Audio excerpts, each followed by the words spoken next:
Olá, voltamos aí com a segunda parte do vídeo. Na primeira parte a gente estava falando então com a relação à inércia, mas sem envolver a segunda lei de Newton, né? A gente viu que a inércia é a tendência de o corpo manter o seu movimento.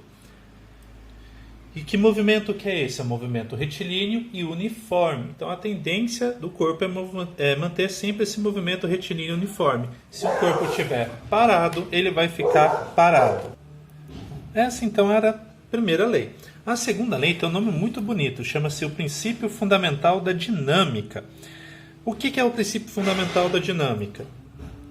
Acho que é uma das equações mais famosas da física. Força é igual a massa vezes aceleração.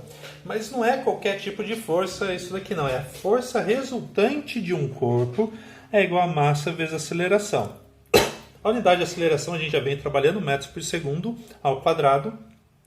Massa é em quilo. Força vai trabalhar em física 3, que era a força elétrica, que também é medida em Newton. E só recapitulando, se você tiver um objeto aí que meça 100 gramas mais ou menos, e você segurar na palma da sua mão, a força que você estiver fazendo para segurar esse objeto de 100 gramas é equivalente a 1 Newton.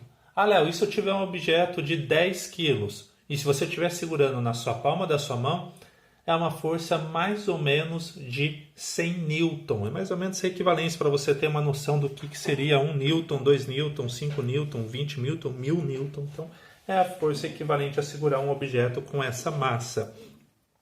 E nota que na segunda lei a gente tem a inércia envolvida, porque uma das últimas coisas que a gente falou é que a massa tem uma ideia da inércia, né? Olha só, na discussão naquela hora a gente tinha falado o seguinte, que quanto mais massa eu tenho, mais força a gente tinha que fazer para parar o objeto, que no carro, o exemplo que eu dei era o carro, o caminhão. Então, quanto maior a massa do caminhão, mais força eu tinha que fazer. E se ele tivesse muito acelerado, essa força eu teria que aumentar mais ainda. Então, essa foi uma discussão que a gente teve aí com relação à relação da massa. A aceleração eu vou deixar para a próxima aula, que daí a próxima aula, a aula 11, é exatamente sobre esse impacto. Então, vamos entender um pouco melhor o que seria essa força resultante. Então, a gente está vendo que tem uma certa ligação aí com o conceito de inércia. Vamos supor, então, vou subir um pouco mais aqui. Vamos supor que você tem um bloquinho. Você vê que agora a gente só vai fazer exercícios com bloquinho. Você vai ter um bloquinho aqui. Esse bloco, ele vai estar em uma superfície horizontal também. Então, melhorando um pouco o bloco. Ele vai ter uma certa massa. Então, esse bloco tem uma certa massa M.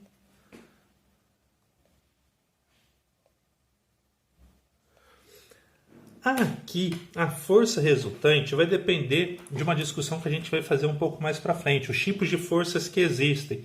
Mas já vou adiantando para vocês.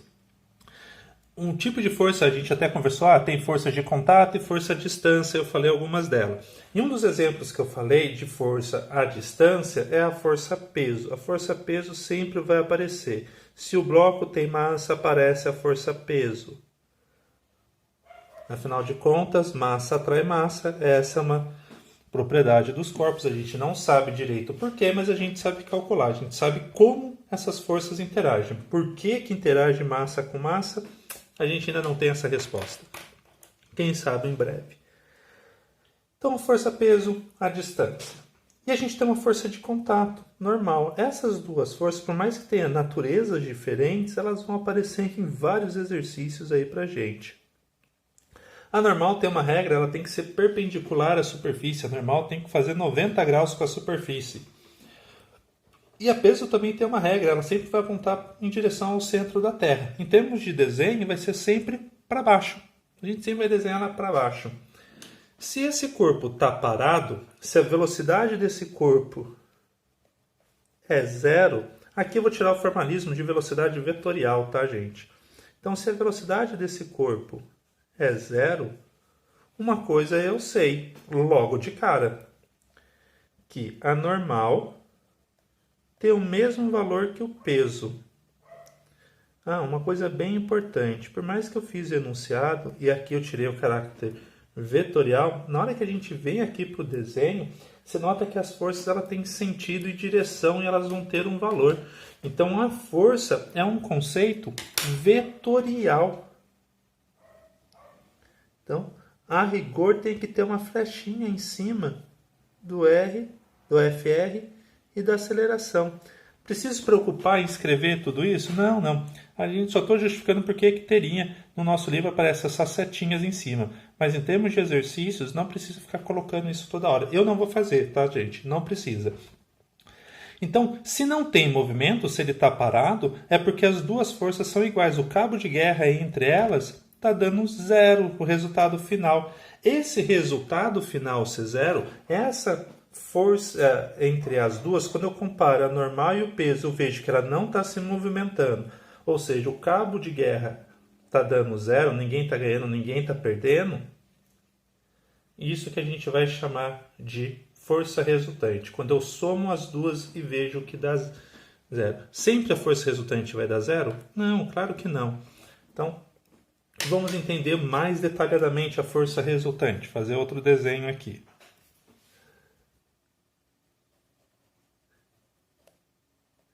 Então, não vou me preocupar com a origem agora dessas forças. Só vou desenhar essas forças. Então, vai ter uma massa. Vou colocar, a gente sabe que isso daqui seria o peso, mas vou colocar um valor. 3 Newton. Vai ter outra força aqui para cima. 3 Newton também. E vou colocar uma força para a direita. 5 newtons. Então, pontilhar aqui só para separar um desenho do outro. Quando a gente está analisando isso, né, essa figura daqui, quanto que valeria a força resultante? Então, eu vou brincar de vetor, soma de vetor. 3 com 3 vão acabar se cancelando. Ninguém está ganhando na vertical. Ninguém ganha na vertical. Dá, né, tem o mesmo valor. Está puxando 3 para cima e está puxando 3 para baixo. Então, ele não se movimenta na vertical, como a gente tinha visto aqui.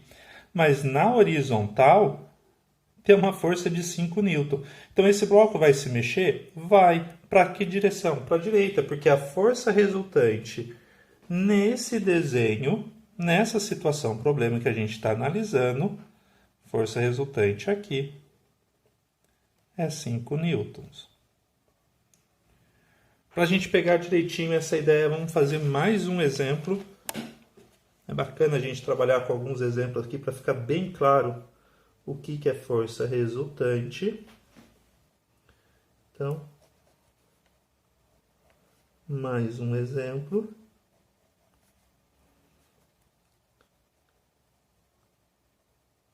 Vamos colocar 2 newtons.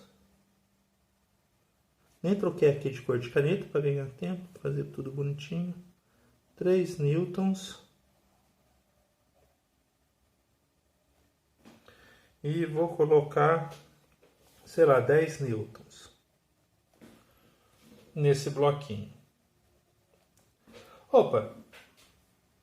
Tem 2 para a direita com mais 3 para a direita e 10 para a esquerda. Para onde esse bloquinho vai se movimentar? Vocês vão falar assim, Léo, esse bloquinho você vai movimentar para a esquerda. A gente já fez bastante exercícios desses com relação a vetor. Então, se é para a esquerda, então você já está falando para mim a força resultante. Quanto que vale a força resultante? Bom, se 10 está para a esquerda, com 2 para a direita e 3 para a direita. Então, tem que somar essas duas forças. Eu sei que a soma delas vão dar 5. E ele está com 10 para a esquerda. Ou seja, 10 menos 5 vai também dar 5 newtons. Então, só recapitulando, essa força toda poderia ser trocada por uma de 5 newtons. Então, eu teria 5 para a direita, com 10 para a esquerda, vai sobrar ainda 5 para a esquerda. Então, isso daqui é o conceito de força resultante. E o que esse conceito de força resultante tem tanto a ver com a primeira lei que você estava falando, que a gente ia ver a primeira lei com base na segunda lei de Newton. ela se conversa. Voltando aqui para a primeira lei que eu tinha escrito, né, vou voltar aqui. Uma das coisas que a gente também pode falar aqui na primeira lei, além da velocidade dela ser zero ou a velocidade ser do movimento retilíneo uniforme, outra coisa que a gente pode falar é o que essa força, a inércia, para ela existir também, tem mais uma condição. E que condição que é essa? A condição que a força resultante dos corpos seja nula. E aqui eu vou fazer o símbolo de vetorial, vai ser importante. A força do resultante dos corpos também tem que ser nula. Então, no desenho que a gente viu aqui, a única situação que o corpo estaria em inércia seria esse.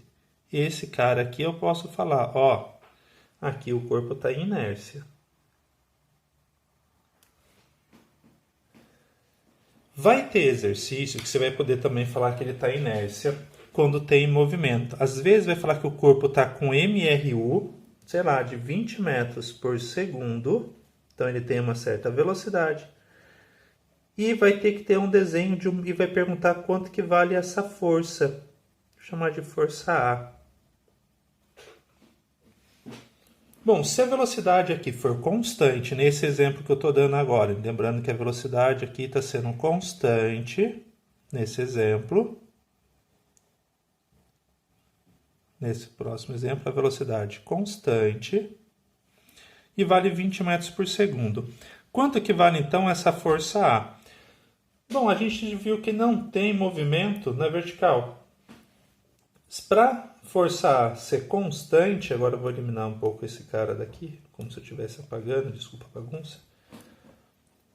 Para aqui também dar zero, né, uma força tem que ser igual a outra, a gente sabe que essa força A que a gente propôs tem que ser 5 newtons, só que para a esquerda. Ele também estaria em inércia.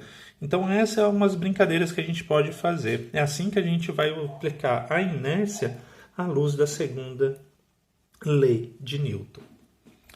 Espero que tenha gostado e até a próxima, pessoal. Quer dizer, até os exercícios.